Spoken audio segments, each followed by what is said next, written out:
pretending to drink coffee. Hi.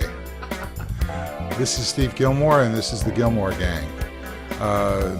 We're waiting on Kevin Marks to appear from wherever he is to wherever he's going. But we have from Half Moon Bay, Robert Scoble. What's up? How are you today? With my new Moto X. Okay, well, like I care. But seriously. We also have now Blurred from, Palo Alto? Why? I'm not Blurred on my side. That's weird. And I'm not in Palo Alto. I'm in Mountain View. Okay. Well, nonetheless, there you are, looking like somebody who's in the witness protection program, Keith Tier. At least I don't look like Roberts. His eyes were borged last week. Now his ears and his eyes are borged. Okay. Well, enough of this fun. But I'm sure we'll get into all the usual suspects and subjects. But first, an old friend from the glorious days of Friend Feed and beyond is dropping by. Brett Taylor, welcome. Thanks for having me. I appreciate it. Well, I appreciated the fact that I woke up a couple days ago to news reports about your latest effort. So without any further ado, can you give us the elevator pitch, and then we'll go from there? Yeah, sure. Quip is a modern word processor that's optimized for the... Hold on, I'm going to turn down the volume here so there's an echo. Optimized for the era of tablets and phones. And it's based on the premise that tablets and phones are cannibalizing PC usage. And a lot of software has been created for tablets and phones, mainly focused on sort of more consumer things like games and social networking and messaging, but not as much on just the core applications people use to get work done every day. And so my co-founder, Kevin Gibbs, and I spent a lot of time thinking about what that core productivity suite would look like in a world where people are using their tablets and phones instead of, or at least a lot more than their PCs. And we tried to build that product, and now we're trying to turn it into a business. And the hope is that as people spend less time on their PCs and more time on these devices, people come to see some of the unique attributes of this product and consider switching to it. Obviously this is, I noticed that Mark Benioff is one of your investors, so clearly he's excited about the implications for the former world of Microsoft, but now whatever else is going on, like particularly on mobile devices. What's your take on that? Do you think that this is going to have some impact on Microsoft's inability to be able to recover from their global swan dive? Don't think I have an opinion about this or anything. No, I can't get any sense of opinion through your question. Honestly, we're a 12-person company in San Francisco. I don't think what we did had really any impact on Microsoft in the short term. But I do think that, when I look at the product experience we've built in our product, it's built on recognizing that the phone and the tablet are like the primary interface. We didn't take a desktop product and we ported it to a touch screen. So the things that define the Quip experience, from the way push notifications work to the way the phone and the tablet and the PC all work together in unison, to more subtle things, to how our documents aren't WYSIWYG. They reformat to the size of the screen, as opposed to sort of legacy products where everything's on virtual 8.5 by 11 pieces of paper. Our theory is that as people use phones and tablets more, which are notably not running the operating system that has sort of dominated the PC landscape, those things which I believe most of our legacy competitors view as small features will come to be the core features people want in a productivity product. And I don't think, I know we're just a small company and not everyone has made that transition, but part of creating a company and making a startup is betting on where things are going, not necessarily where they are right now. And our theory is that as people spend more and more time on these devices, this is what they'll come to expect from this software. And I think people often underestimate how challenging it is for a big company with a big customer base and a legacy product to transform that product to a completely new platform. And if you look at previous platform shifts, like the shift from mainframes to the PC or the shift from client software to the internet, there aren't many examples, or really any examples, of people making that transition. The companies don't go away, but their overall influence wanes quite a bit. And so, a lot of what we talk about is doing for the era of these mobile devices what a lot of those companies did in earlier eras. And obviously that's an ambitious thing, and we just launched it a few days ago, so this is more talking about my ambition, not where we are today, which is just trying to make a product people like to use. Mm-hmm. Well, I want to pull out a couple of things. First of all, welcome, Kevin Marks. Hi there. Great to see you, Brett. Yeah, good to see you too, Kevin. And I want to pull out the note, what you said about push notifications. Why is that important? So one of the things that's really interesting about collaboration in the era of the web browser was that it was often somewhat artificially induced. It demoed really well on stage because you'd be like, okay, 4 people get online at the same time, and now we can all chat together. But the interesting thing is, in practice, the odds that you and your colleagues or you and your family members were all online at the same time looking at the same thing was like next to none. Well, what we did at FriendFeed is at Quip is we realized that. Interesting slip of the tongue, but yeah, sorry, you mentioned FriendFeed earlier, and it's been sort of stuck in my brain. The phone is like a really interesting device in the sense of working in unison with these other devices. So in Quip, if I share a document with you, the first time you open it, not every time, but the first time, you'll get a push notification when I open it, which means wherever you are, you can tap on that notification on your phone and walk me through what you wrote. And it has that sort of experience of I put a piece of paper on a table right next to us, and if I did that, I would sort of point out maybe, hey, I know you're going to disagree with what I wrote here, but let me talk about it, or let me know if you have any questions, and a very normal human real-time interaction. By taking advantage of the fact that the phone and the tablet and the PC, we designed the product with all of those in mind, we're able to sort of induce those real-time collaborative moments that were much more artificial or much more rare in other products. And I think that's why the companies who beta tested the product ended up really loving it, because they said, I would send something out and everyone would get online and chat about it instantly. And it's sort of the same way people talk about texting versus email. It's like, I think when I first described texting to my mom, she's like, why would I do that when I already have email? And then when she sent me a text and I actually replied in a couple seconds and I'm horrible at email, she's like, oh, I get this. I get what is different about this. And we tried to take a lot of those user experience aspects of mobile design and bring them to a product space that honestly hadn't really changed in 30 years. Keith here, what are your thoughts?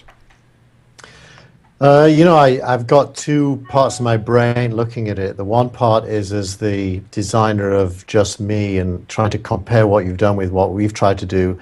We have a similar challenge, which is we're integrating behaviors that people normally don't associate together. In our case, it's private, shared, and public messaging.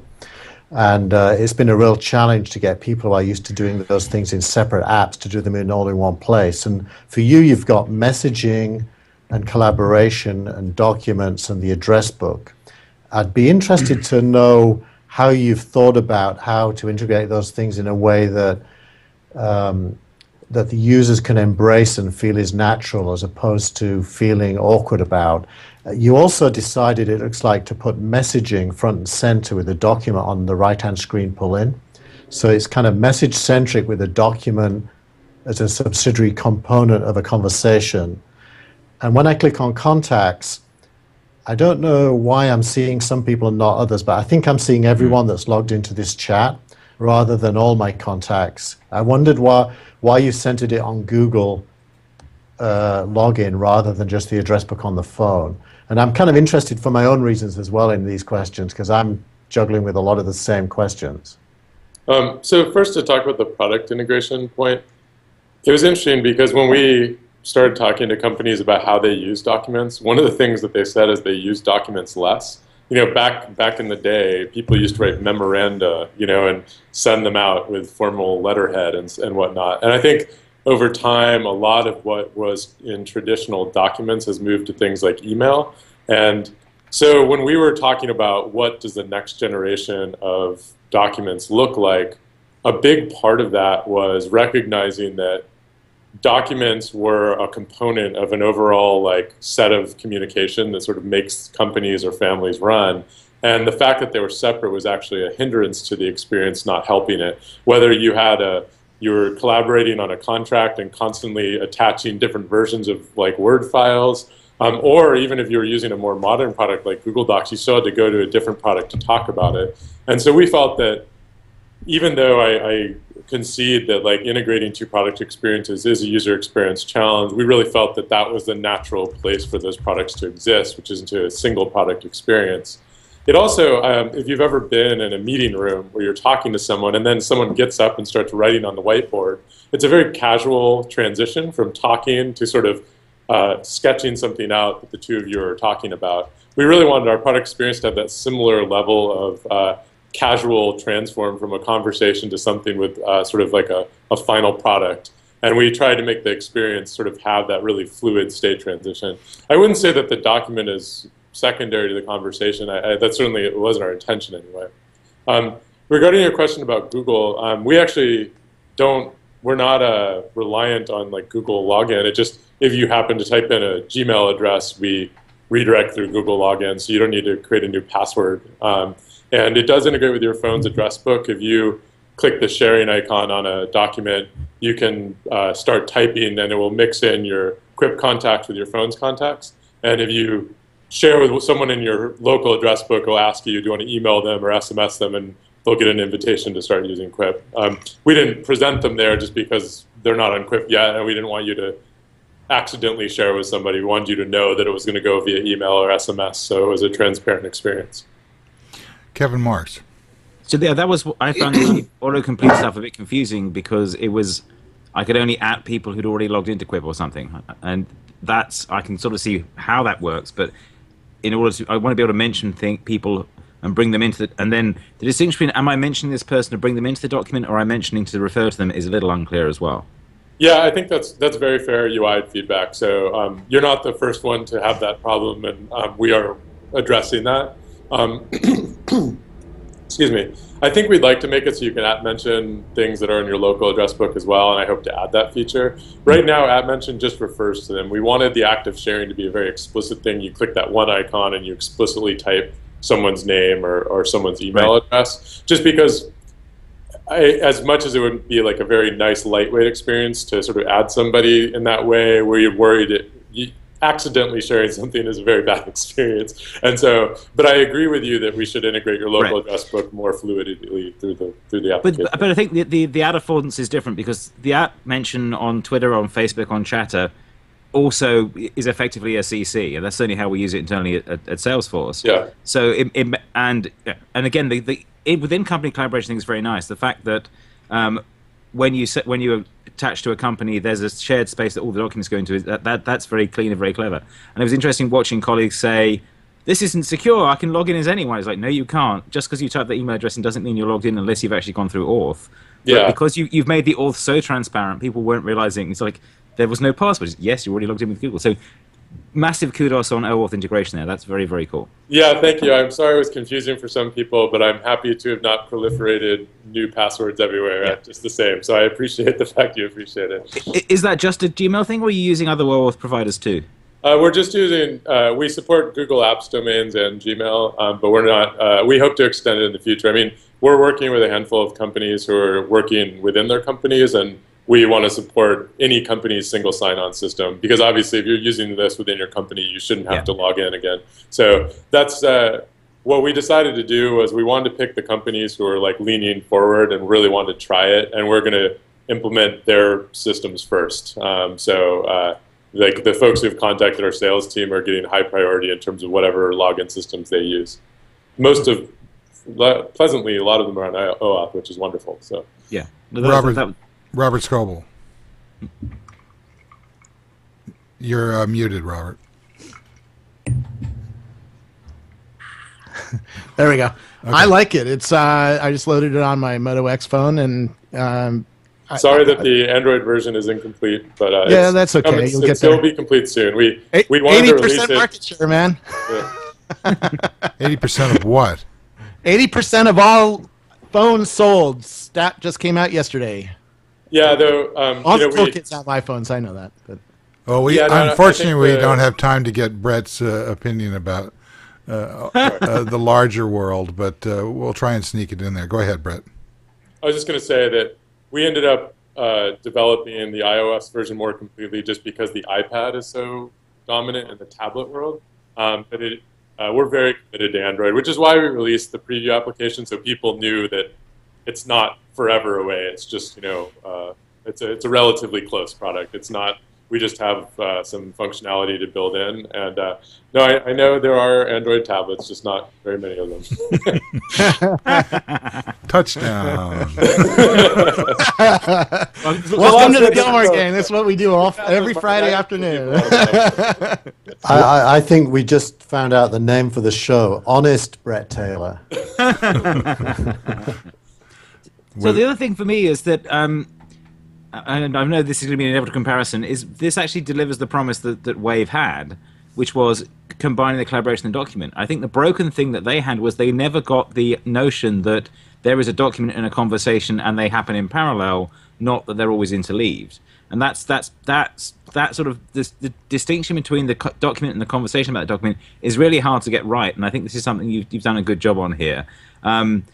I've seen the other one that's been doing something kind of like that is Medium, which is a different use case, but they've got the same idea of there is a document, there is a conversation about bits of the document, and so on. So those are both strong trends for me. Whereas the structural problem that Google Docs has, to some extent, even though it has some of these features that are a bit buried, and certainly the Microsoft things have, is that it's very hard to keep track of both those things. I think you've done a very good job of balancing the two here.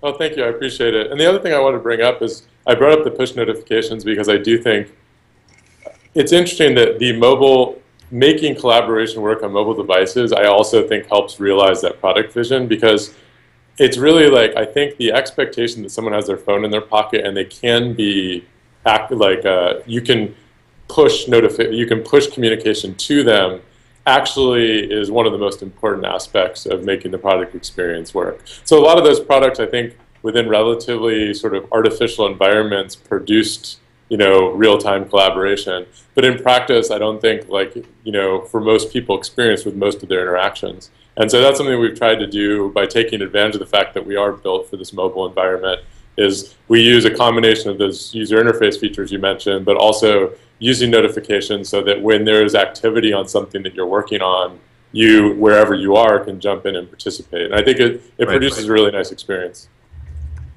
Right, and that's the Android thing you can't edit, but you can at least join in the conversation. So it doesn't feel coming, too though, I broken. promise. Yeah, no, I'm sure it's coming. The other thing is that you've got line level locking rather than dynamic editing. Is that a conscious choice, or is that just that was easier?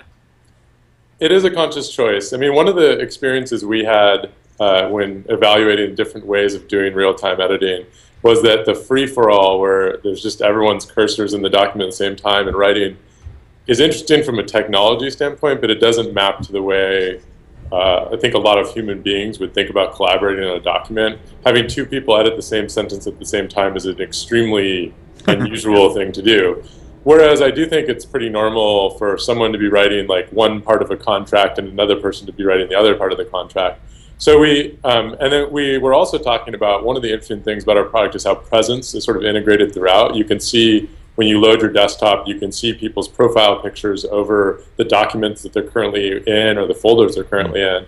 And so we wanted that to be a part of the document experience as well. So we felt that locking at sort of the paragraph level was mapped to people's sort of expectations about when I'm in this paragraph, it's mine, and it integrates presence in a nice way. You can see where I am in the document and my picture in there. And you can kick people off if you want to take over that paragraph and whatnot. We built that in there, but we were trying to capture sort of the more practical human way people collaborate on documents rather than just build the technology for technology's sake.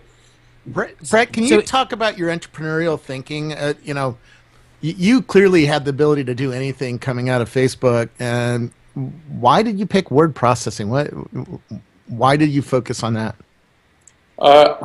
We focused on it because we think it's one of the areas where we can have the biggest impact on people's lives. If you believe that tablets and phones are cannibalizing PC usage, and we're in the midst of a technology shift that's as significant or even more significant than the transition from mainframes to PCs and the growth of the internet, it means that people's habits and the products they use are fundamentally changing. They're all going to change. And we felt that the software that you use all day, every day to get work done was like one of the most important pieces of software that you use. And I think the only reason, honestly, it hasn't changed in the past 30 years is because it's been built by one company on one platform, and there was such a stronghold. No matter how good your product was, it wasn't possible to actually improve the product experience or actually get adoption. Because the phones and tablets are so disruptive to that ecosystem, we felt that if we produced a great product for the first time in 30 years, a company of our size might actually be able to gain some traction and gain some success here. And if, there's a huge if obviously, but if we're able to do that, it means that millions of people could use our software every single day to get work done. And it means that the software they use to get work done could actually be fun to use and not a chore. And if we were able to do that, it feels like just a huge positive impact on the world. At Facebook, you guys often talked about thinking socially or social thinking, and it looks like you're melding mobile thinking with social thinking. Are the older companies going to be able to grok that at all? Because it's very subtle, but it's deep into how you think about the world when you come into these new form factors. Yeah, I think that's a really good point. I mean, it would surprise me if a lot of these companies were able to do it, because a lot of it is built into the technology we use and just the entire product experience. I mean, it's not just little things like profile pictures, but I'll just give you a practical example of just one way that I think would be extremely hard for another company to replicate.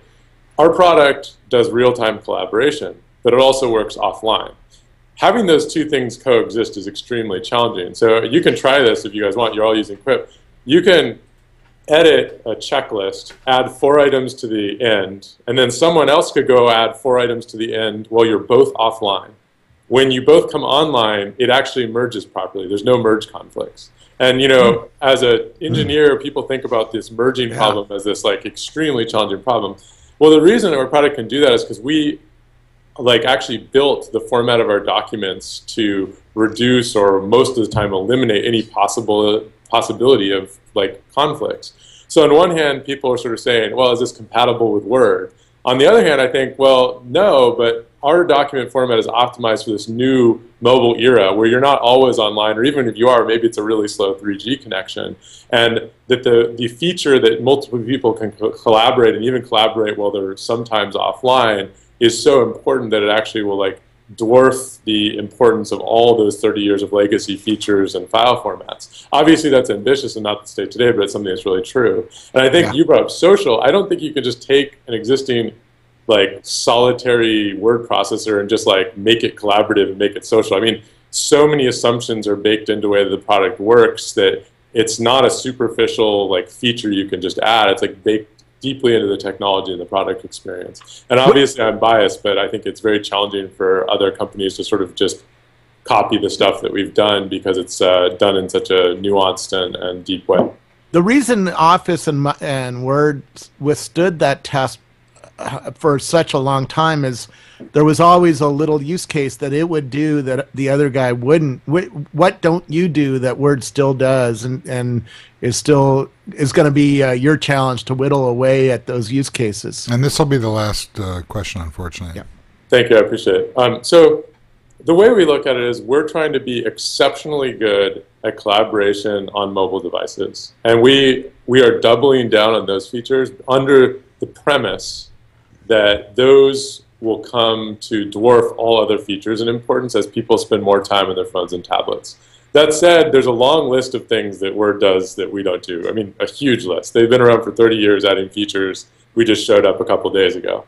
We are going to add the features that our customers want and need over time, but we're going to do it such that we never lose that heart and soul of our product, because we really believe in the thesis on which we started this company, which is when a new platform emerges, that working great on that platform is actually the most important thing a product can do. And that over time, what starts as a liability, we're missing feature X or missing feature Y, if we're right about this transition, the fact that we work so well in this new world will actually become like a huge asset for us. So we never want to lose sight of what we do well, even while we're adding some features that our customers need.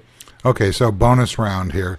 I'm just going to sneak in one quick question. Yeah, which go is, ahead. Then I have to go. We still are using friend feed for chat here on the show. Oh my gosh, because that's awesome.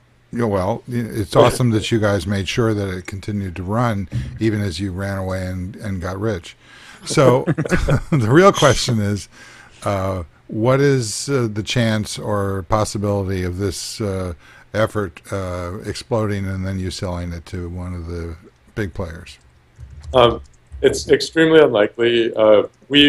You probably read in the press, we raised $15 million primarily from Benchmark Capital. We only have 12 people on our team. We raised that amount of money because we know that this type of software is a big investment for companies to adopt, and we wanted to make sure that we had enough of a runway in our company that we could gain that adoption and convince customers to adopt our software without the pressure of short-term fundraising. My co-founder and I, the reason why we started this company is because the space is so important and so big that it has the potential, if we're able to do it, to turn into a really significant company.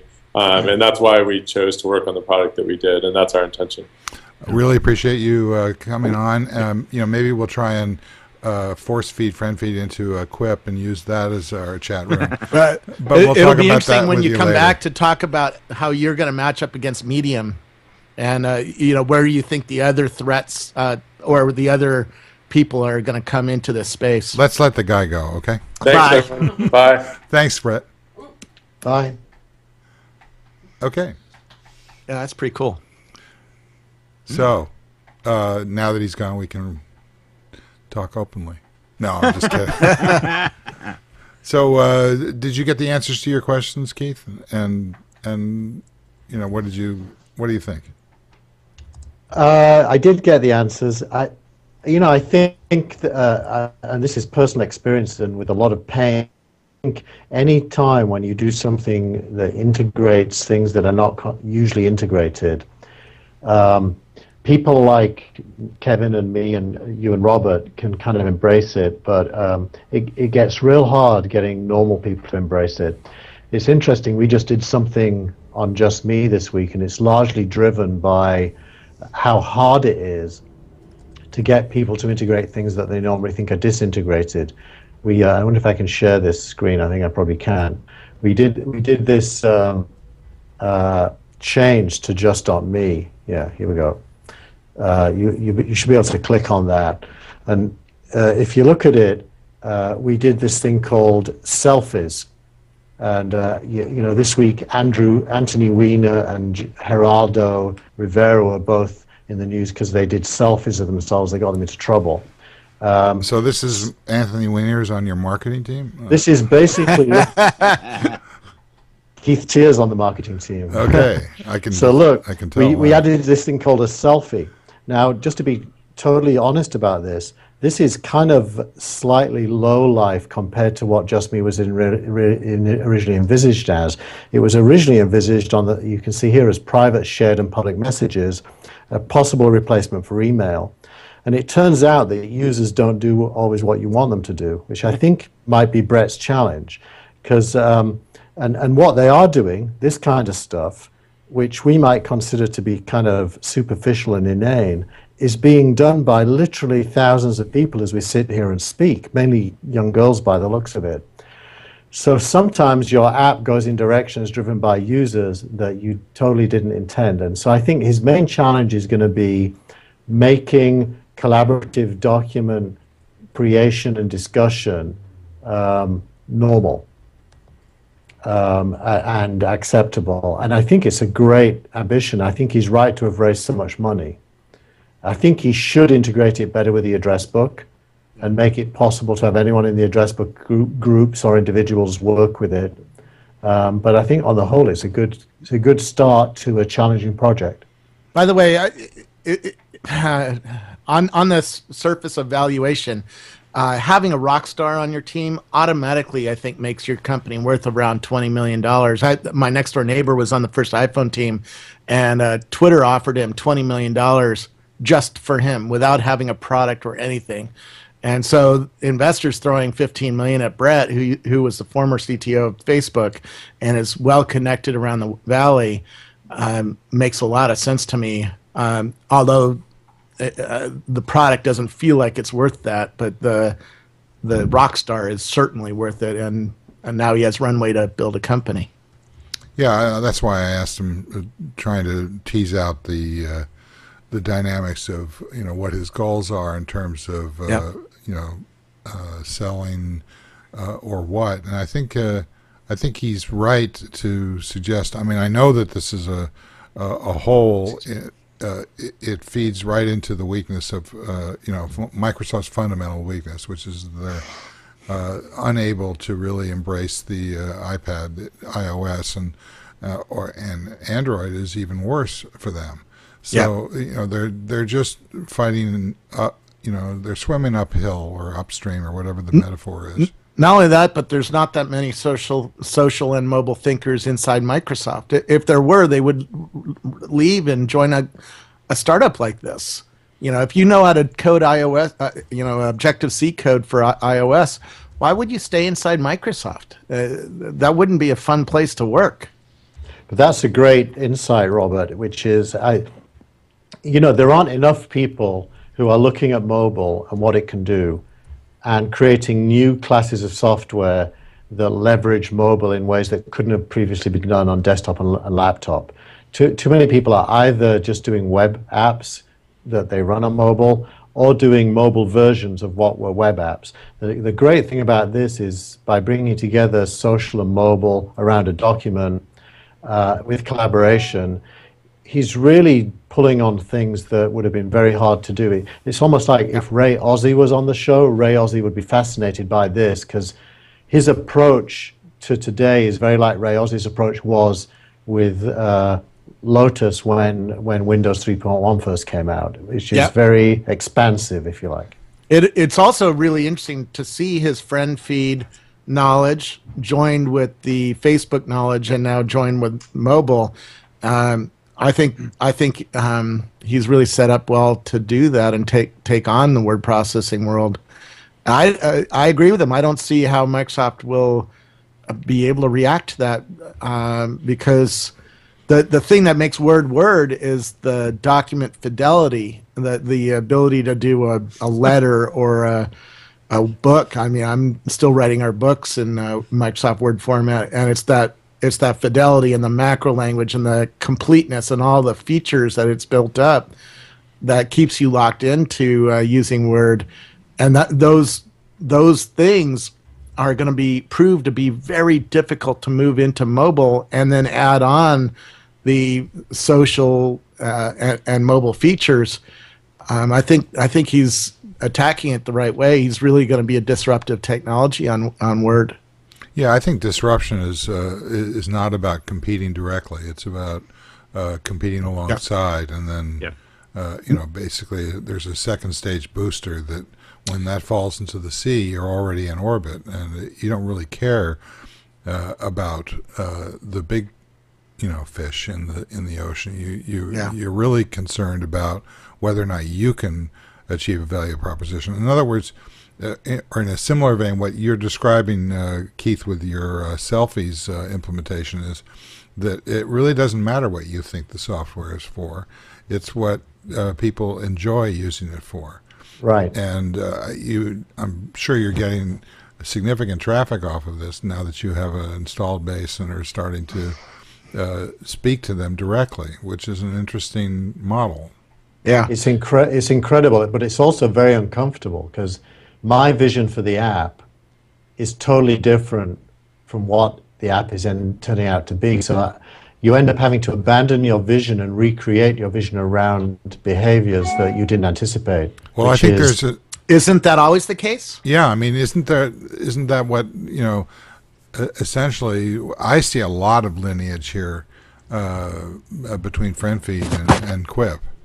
I think there's a lot of, they look to be completely orthogonal to each other, but in fact, as I suggested, a document. What is a document, and what is a thread, and what is a conversation?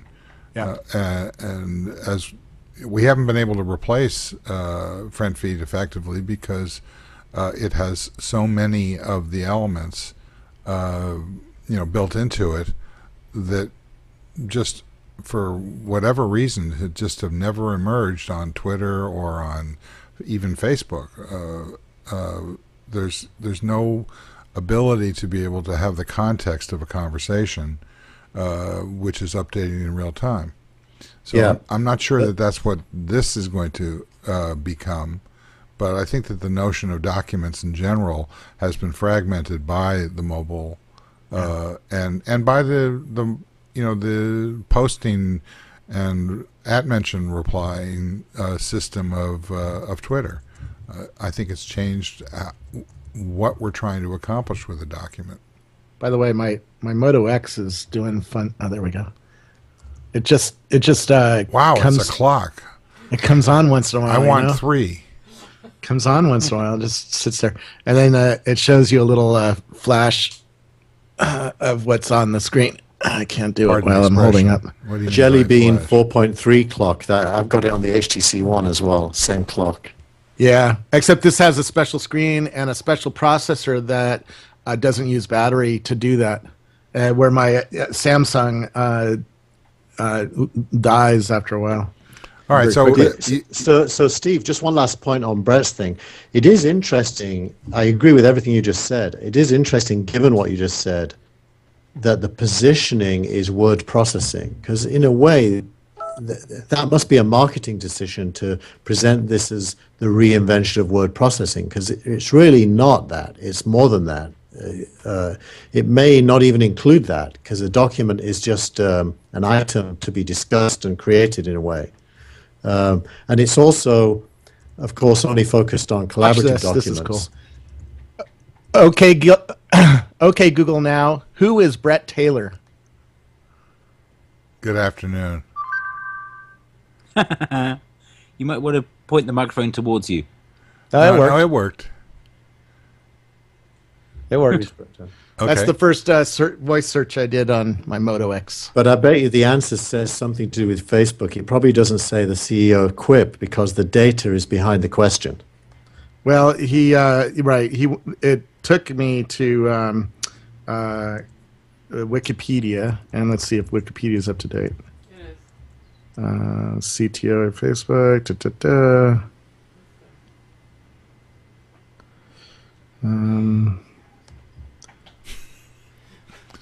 Yeah, it's Wikipedia is already updated. On July 30th, Quip announced that he was the founder.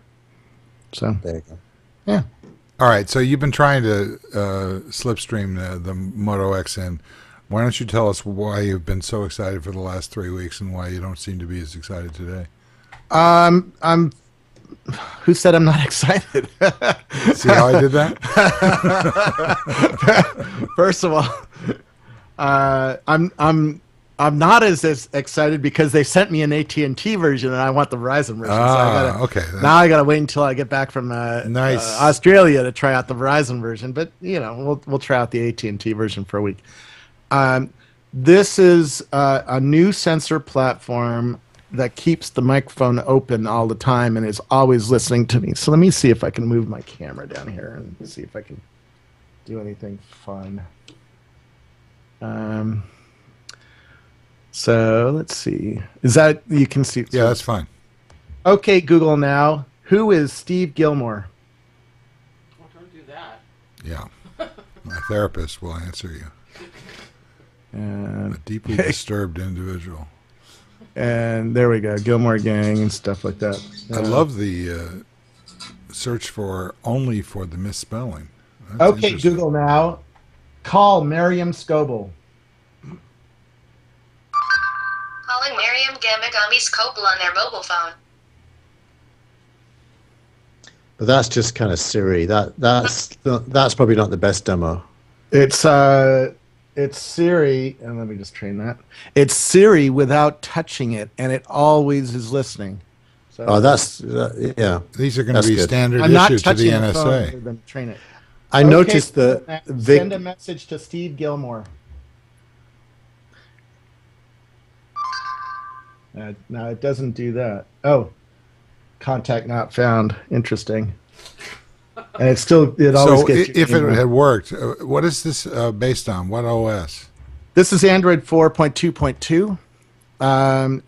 But it has new sensors built in that are always listening and always watching. You can shake the phone and it automatically goes into camera mode. Yeah, there we go. And I can take a picture just by touching it. Stop trying to make me be trained. Thank you. So the number, I mean, what is this, ice cream sandwich or whatever? What is the... I don't know. It's 4.2. jelly bean. It's jelly bean. It's Jelly Bean, but it's just it's the not quite the latest Jelly Bean. It's Jelly Bean -1. And why would that be, Kevin? Because Because of build cycles, it'll get an update to it. yeah. Build cycle is exactly right, because they needed to build a new sensor platform into Android that lets you talk and go into the OS at a deep level. You got to freeze the OS and then build on these other things. So it's They'll have been it's a running pretty off exciting phone. Now, I need a good week for it to really know where the edges are, because with Siri, there's always edges to this kind of technology, and with Google Glass, there's edges. And I've already found some. For instance, you can only do one thing per command. You can't batch them up. So if you say, "Okay, Google, now send a Facebook message to Steve Gillmor," well, it's trying to do something. Let me see what it does. See, it goes into Yeah, Google it's always search. listening. It's always listening. No matter what you say, that asshole Steve Gillmor, and it goes, Well, you have to say it. what do you want me to do about that? You have to say "Okay, Google now" first, right? Yeah.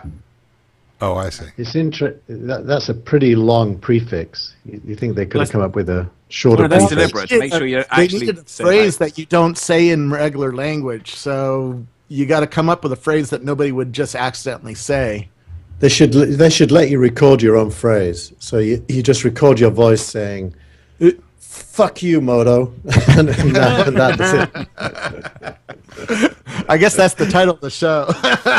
No, sorry. Figure out what Not that meant. politically correct. Kevin, you said something that I couldn't It does hear. ask you to train it to your voice, by the way. So if Steve Gillmor came over here and said, "Okay, Google now," it wouldn't do anything. By the way, it just did it again. Yeah.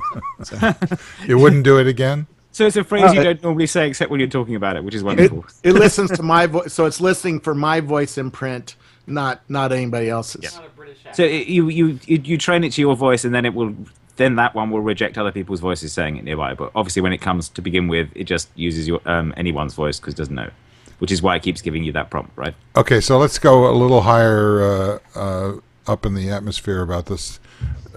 Who needs it? Not me. Anybody who drives? Yeah, not me. I'm not talking about the feature. I'm talking about the phone. Well, but the feature is the only reason to buy the phone. You wouldn't buy it for any other reason because it's yeah. it The costs screen's as not much sharp, as isn't it's it? the newest, higher spec phones from other people. So you'd buy the Nexus 4 instead because it's about the same spec as the Nexus 4, right? Yeah, it's also a clean Android. There's not a lot of crap on the phone. I already put everything.me on it, so I already messed it up. But it comes with a clean version. Unlike my Samsung, which has a lot of crap on it, which really bothers me. And the only feature is the always listening, because with the HTC One, I can just press a button and say, "Who is Steve Gillmor?" And he got it wrong because I haven't trained it, but it does everything. You just got to press a button to make it do it. Right. But in the car, if you touch your phone, it's a $250 ticket if some cop sees you. Yeah. Well, I mean, In New York, it's a 4 points on your record. so I was driving officer, and my phone just suddenly answered me because of something that I said to my daughter, and I went into the rail. So I'm not sure that the law is what we have to concern ourselves with here. But I think that the larger if I want to call my wife, I want to call my wife. Okay, Google now, call Miriam Scoble, and I just did that, right? But if you stand back and you look at Google with the benefit of hindsight, and you think about the Chromebook, the touchscreen Chromebook, Glass, now the Moto X, the recent Nexus stuff. I don't know about you guys, but do you really see a coherent strategy here, or do you see a bunch of throwing things at the wall to see what sticks? No, what's coming is a contextual OS and a contextual ecosystem. So these systems are starting to learn more and more about you, so that they can add features like this one that serve you in more ways than the older devices or than Apple devices or whatnot. The Google Glass, for instance, knows where I'm looking and where I'm aiming. It's the first device that does that. You add that onto a device like the Moto X, now you can build an ecosystem as well as an operating system that is going to know whether you're walking, running, skiing, shopping, driving, or any other number of tasks or contexts. And that can change what gets displayed to you. For instance, Brett's new toy, I don't want notifications coming to me if I'm in a meeting or if I'm interviewing somebody. I want them to wait until I'm done with the meeting. And Google knows that I'm in a meeting because it's on Google Calendar, right? Well, I buy that, and I think that is that does exist as an underlying unification kind of element across all these things. But it feels a little bit like an MIT lab throwing out stuff earlier than it's really there. And if you contrast that with Apple, that does all of that stuff internally and then produces a product which is polished and finished and really is the next iteration of whatever their strategy is, you don't see all the experimental stuff. It feels as if Google is kind of Stanford or MIT as a company, and Apple is more like, a polished marketing company that puts stuff out. Well, I think Apple is going to stand back a bit and watch whether Google is successful with any of these things and then come out with its own feature that does more.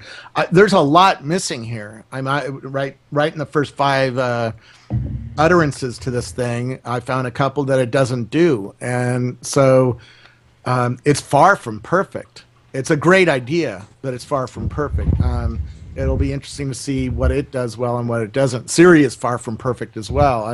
You can ask Siri who's checked in at the Half Moon Bay Ritz. There is an answer for that. Foursquare knows that. There is an API. Foursquare has an API that a developer could call and look that up, but it's not hooked up to Siri, so it fails. It goes to Bing, and it makes a mess, right? Well, what's interesting is that this new always-on concept can obviously be interestingly adapted to all kinds of different applications. Yep. So the question that you're asking is whether or not they're going to get there before they make the next change. Or the next, they've released in the last 2 weeks. They've released Chromecast. They've released Nexus 7. There you go, Kevin. He was sitting there waiting for me to say this. Okay, right. You've got a thumb drive. What is the thumb drive about? So this is the Chromecast. Have you tried it? Yeah, this is the third one I've got. I've got 2 plugged into TVs already. It works nicely. Okay, so can you give us...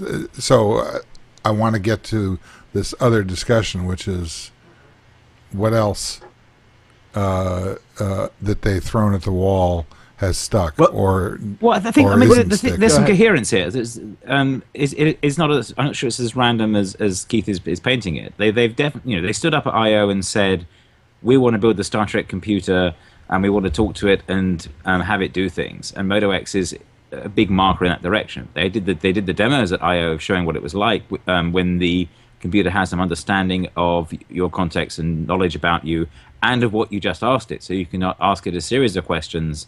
And it'll use information from the previous ones to make sense of that. And that was the directional stuff they were saying for search. So Moto X is a marker on that line saying, and you can talk to it when without taking it out of your pocket, which is the same thing with glass. So we can do it to glass while it's attached to your head. So they're working out how to do this and finding ways to make that work. And I imagine that they'll find other ways to plug into that. I think Robert's point about context is spot on, and that's definitely a big direction for them. And part of that is making helping us use the sensors we're carrying around already to save us having to do things more than once. But every time you have an innovation, you also have to map it against the possibility or the likelihood or lack of it that this is going to stick to the wall, right, Keith? Yeah, it's really about figuring out the product from the tech, and I think Google is kind of halfway between the two. And right now, the audience for the stuff it's throwing out, I've got Glass now as well, Robert. I used it a little bit this week. And honestly, apart from the weirdness, which I can deal with, there just didn't feel like enough content. The ability to just look at stuff I care about and not noise. I had to turn off the New York Times, for example. I had to turn off Twitter because there was too much crap. Twitter, you need to adjust the notifications. I have 20 people that come to my Glass, and that's it. And that dramatically brings really good stuff. Yeah, the algorithm. We need really good filters. I've been asking for noise filters for years, and now people are starting to understand why I've been asking for that, because the rest of the world is starting to catch up to where I was with the inbound on my screens.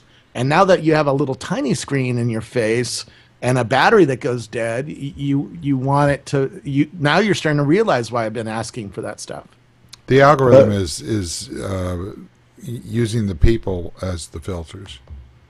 That's the only. Yeah. It's the only thing that survives battery loss.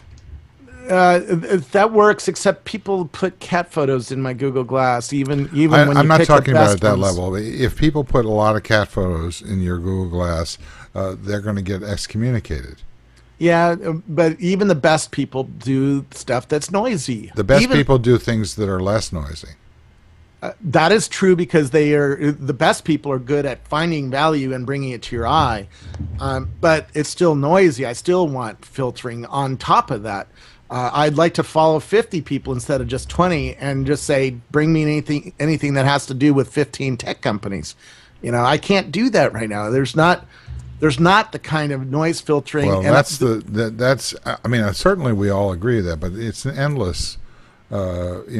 Search for the Holy Grail to look for an increasingly better algorithm that's going to filter everything that you want to know in and everything that you didn't know you want to know in.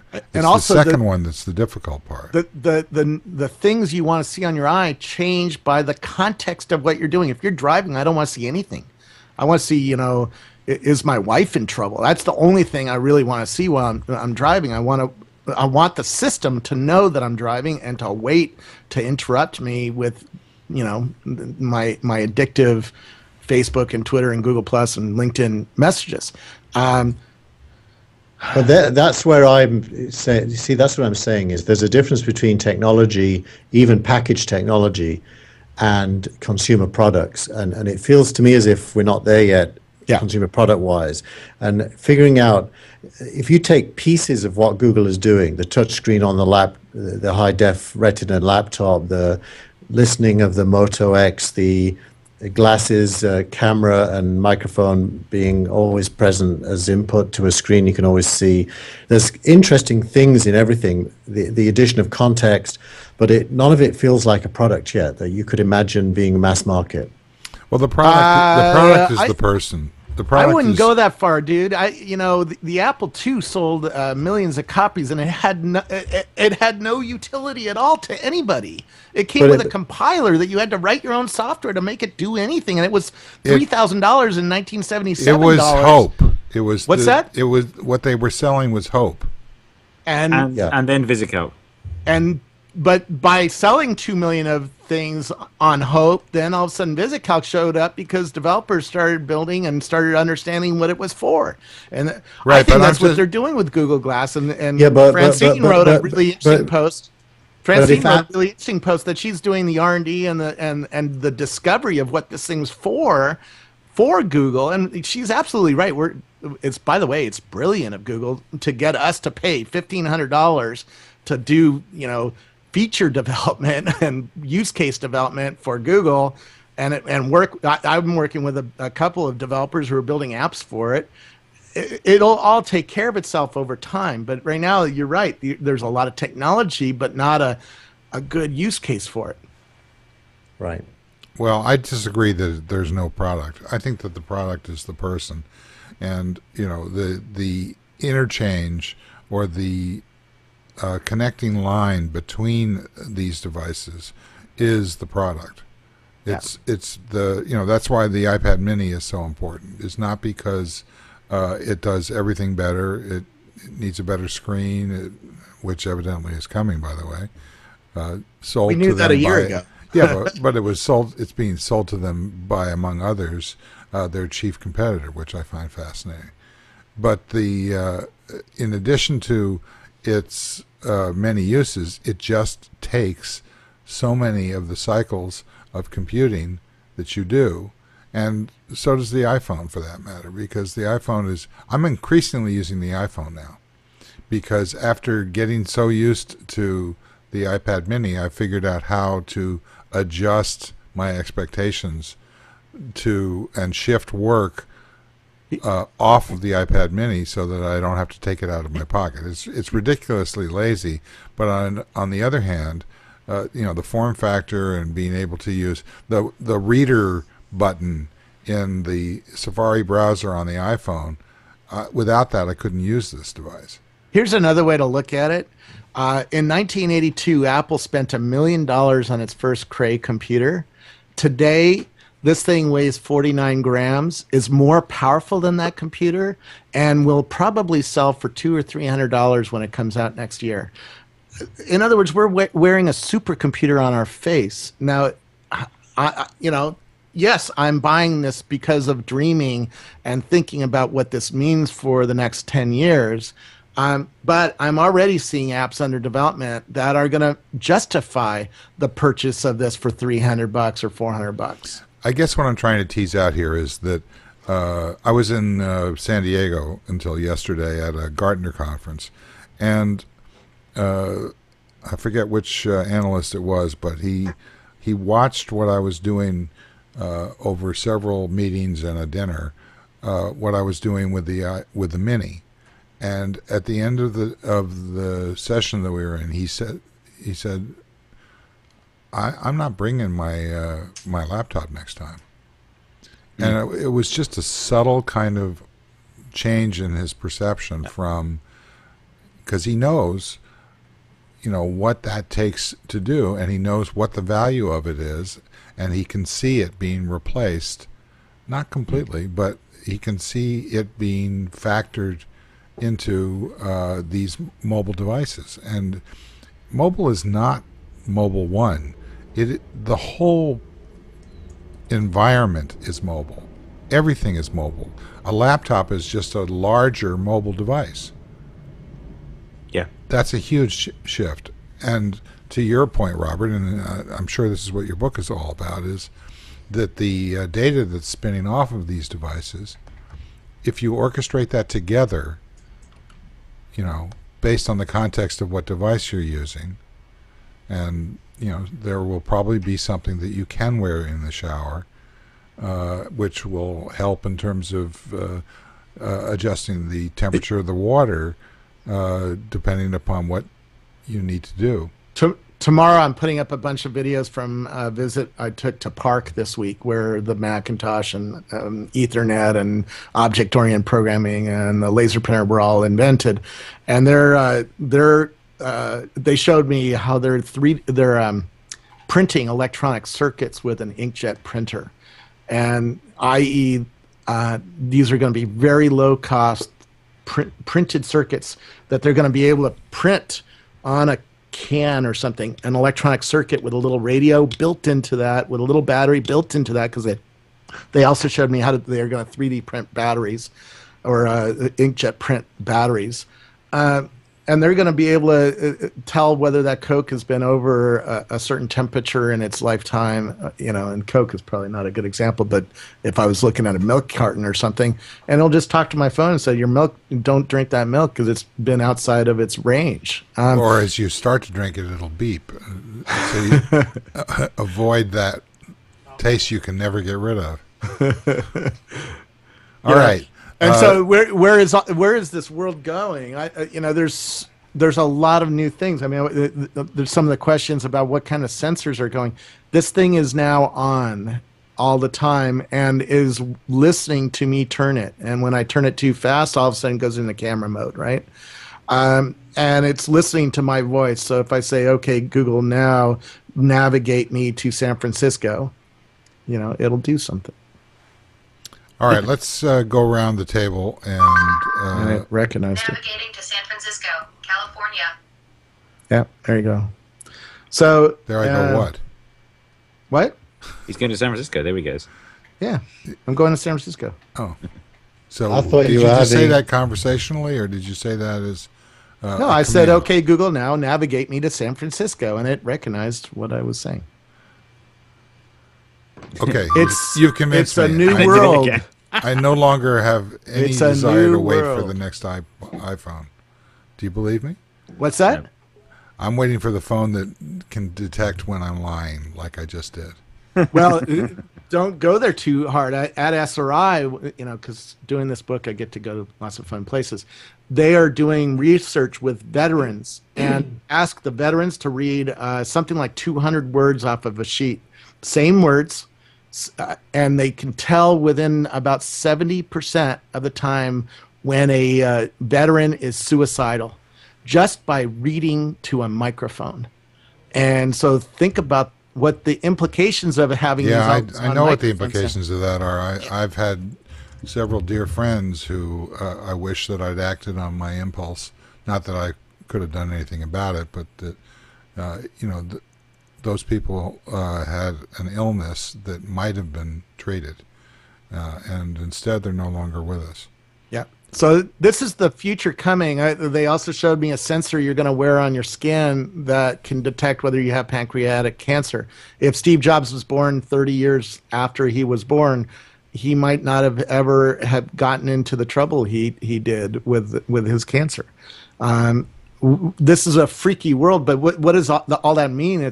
It means giving up a lot of privacy and a lot of control, because that sensor is going to talk to Google and talk to my doctor and talk to my insurance company and talk to my boss. And, what does all that mean for us as humans? It's a really interesting thing to think about.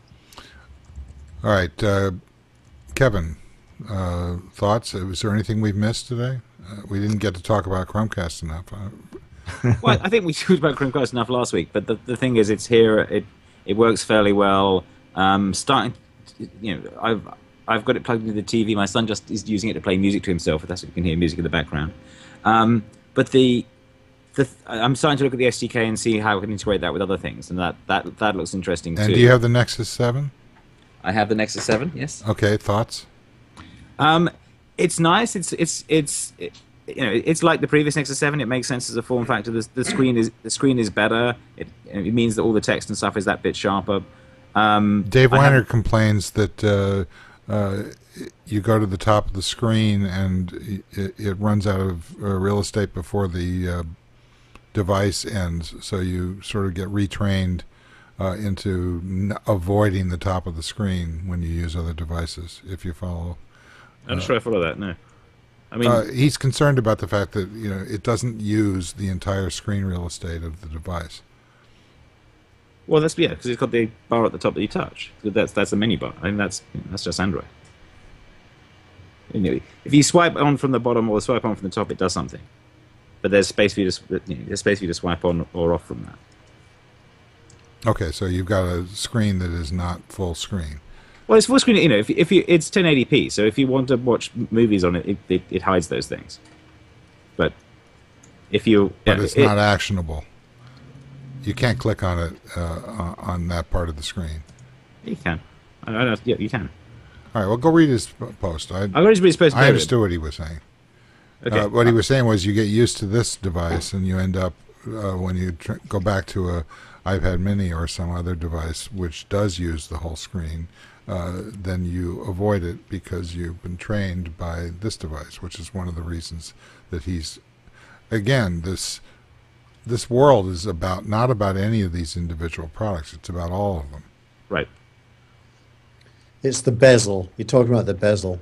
Yeah.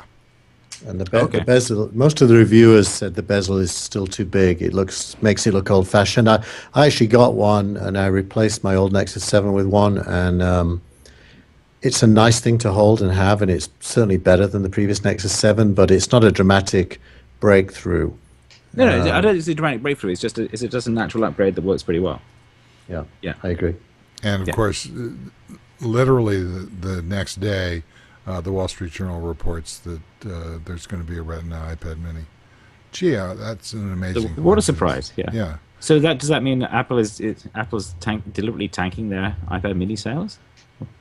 I mean, that's Excuse weird. me? No, they're Well- moderating their flow of devices and their supply chain in order to gear up for their chief competitor to produce the screens necessary to be able to blow out the market in the fourth quarter.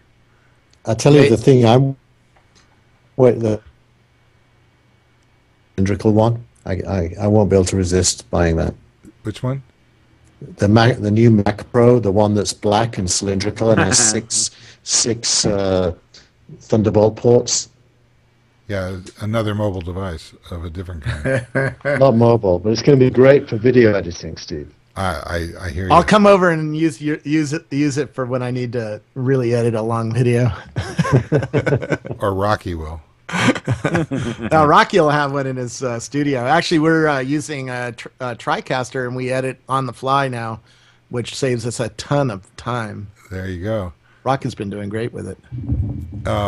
It took a few months to get used to it, but What, now TriCaster? you should come and see my studio now. He has a monitor, so I can see how he's switching and who he's focusing in on and stuff. It's pretty nice. It's Excellent. almost like the Gillmor gang. Well, it doesn't have Tina. Careful. Hey, Without Tina, you're nothing. But that's just what I'm paid to say. Okay, Keith, summary, anything you want to add to this already packed show? No, nothing on my side. I'm deep in just me land right now. A lot of change going on here, so my brain's 70% focused on that. The 30% that isn't, I was intrigued by what Brett's doing, and I think Google and Apple is, we're only in the first act of a 4-act movie, and it's interesting to see how it's going to play out.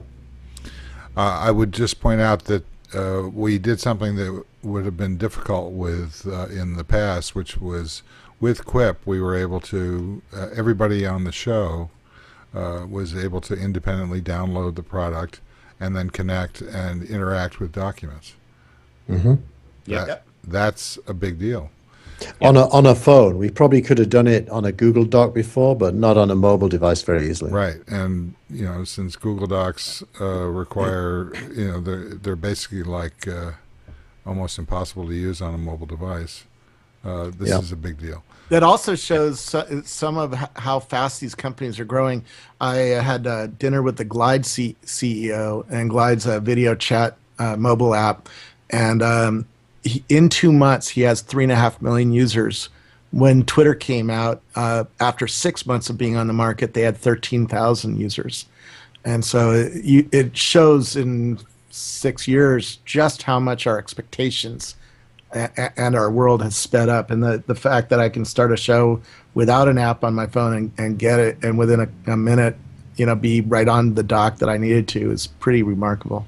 Although I have to say that Twitter set the bar at a point where it took me a year from the time that Gabe Rivera said I should really log into it to when I actually used it for my second message. Yep. But moving forward, you get the enormous payoff that resulted from that community and from all of the real-time things like at mentions and the late great track and all of that kind of stuff. You see that still playing out now, and so when an app like Just.me or Quip comes along, if the friction is diminished to the point where you can get into the system quickly. OAuth is another enormous driver of this capability. Yeah. You're willing to give things a chance that maybe when Twitter was first around wouldn't have happened. So I don't see it as a big change as much as just an iterative progression and evolution of things that were started with Twitter and to some extent Facebook. Yep. All right. Well, this has been an experiment that I think we succeeded at because the Gillmor gang used to have people like Brett on the show, and they always seem to develop, sort of devolve, in my opinion, into sort of a press conference. But I thought that today was a really an interesting collaborative mix of the two models. The old Gillmor gang and the new one, where I think we've achieved a real interesting flow, and I can tell, among other things, by the conversation in the chat room, which continues to be at a really fascinating level. So I want to thank Rackspace, and particularly Rob Legess, without which we wouldn't be doing this. I want to thank the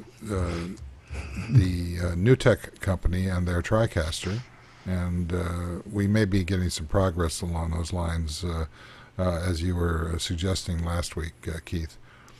Wonderful. Yeah, well, we'll see. Christmas in July only comes once a year. I want to thank our producer and director, Tina Chase Gillmor.